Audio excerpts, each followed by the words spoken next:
Hey, this is SpyGuy31796, coming to you with a new series of videos, hopefully. I'm going to be running through this game called ClockTower for the SNES. I've never played it, really, just long enough to, get a gist of the controls and walk in a few rooms, but I've heard it's quite scary for its time, and so we'll be giving this one a shot. I have applied the English patch. There's a bit of Japanese text here, but I'm pretty sure it's just leftover stuff. So we'll get going. Game start.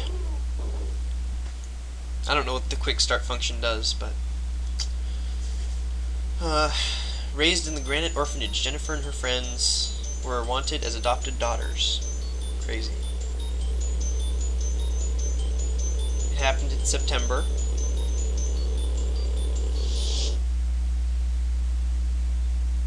What happened?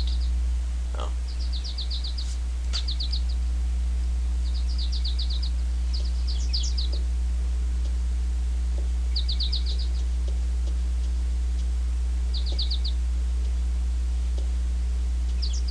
I'd read these in different voices, but I really don't feel like it right now, so you guys just have to imagine high-pitched girly voices reading these.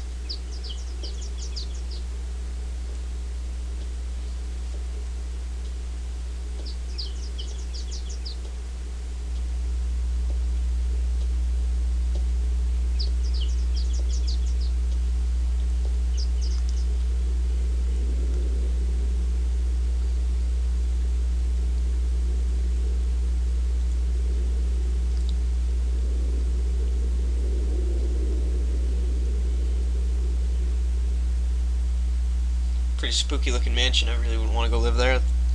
I've played too many horror games to want to go live in a spooky mansion.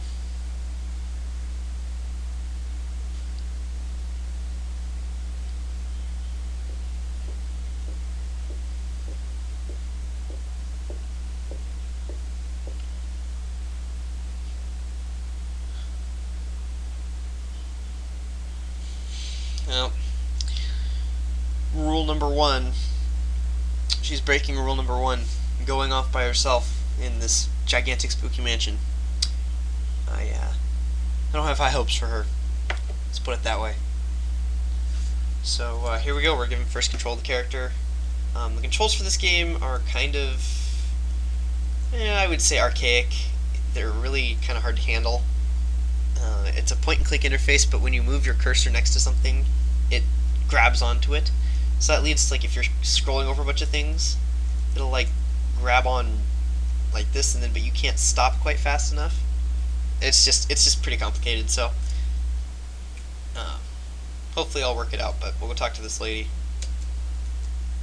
if I can remember how to. That is really weird because I didn't think that was the key for that, but.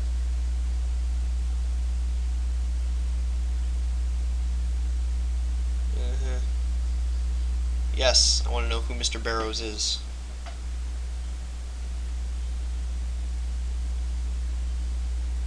And that is... I mean, maybe that conversation made more sense in the original language, but in English it was pretty... not very important, not very interesting.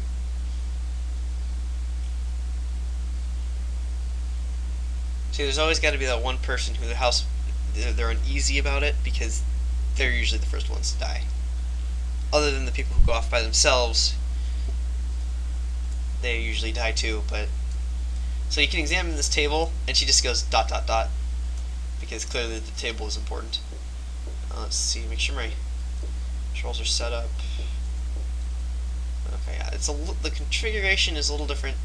I was actually playing this earlier on my Android phone. I had the controls set up a little different, so I guess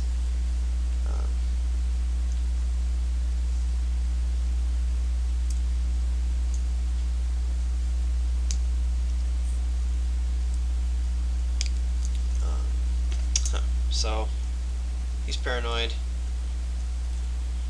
think we just keep talking to these people.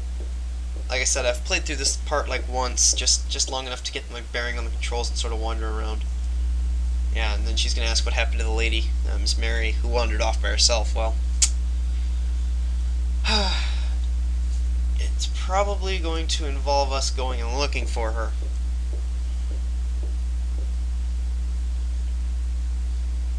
Yeah, she's taking a long time.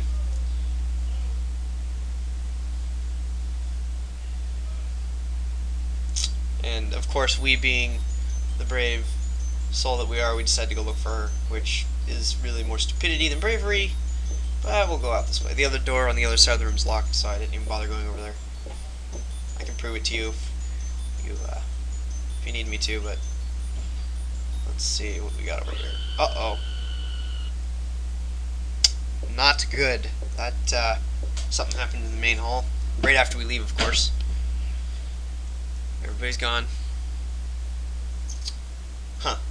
I didn't know they were all girls. I guess I said that at the beginning. That one person seemed like a guy almost. Oh. Okay. So now we're allowed to run, which isn't good. Never good. I'll go up these stairs. Somehow. What is... Oh, that's right. I forgot about that. That's a way you can regain health, as you can sit down, or not health, but your state of mind, whatever.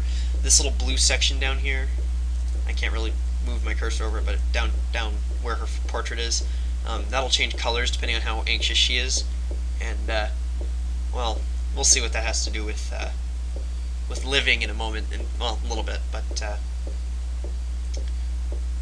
anyway. So yeah, we're upstairs now. All's going great. Let's run over this way. Another thing is running actually uses health, or like weakens your state of mind, but I don't really care right now because I just don't. I don't think anything bad's gonna happen. Too bad anyway. Okay, well, there's nothing around here.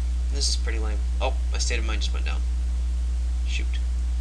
No, maybe I should walk. Oh, can I double...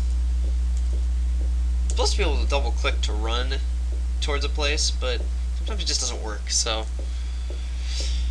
I don't know. The controls, like I said, they're a little goofy, so I'm not going to bother. So... I think it is time for us to go just about as far as I've played. And I think I'm actually going to end this video. I need to fine-tune a few things, but this will make a great intro video into what I'm doing here.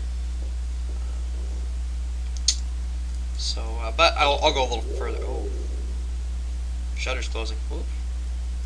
Creepy, creepy, creepy. Definitely lots of overused scare tactics, I think, a little bit in this game, just because it's a little bit older, so they weren't quite as overused back then. There's a deep crack in the wall. It's crumbling. Oh my goodness. I actually found this to be quite logical, unlike most of those point-and-click games. I climbed up this rock pile over here, and it's a large pile of trash and whatnot, and she can slide down it without getting hurt apparently. But I got a rock. If I use the rock on the hole in the wall, she bashes it out with brute-like strength. So we end up in the courtyard,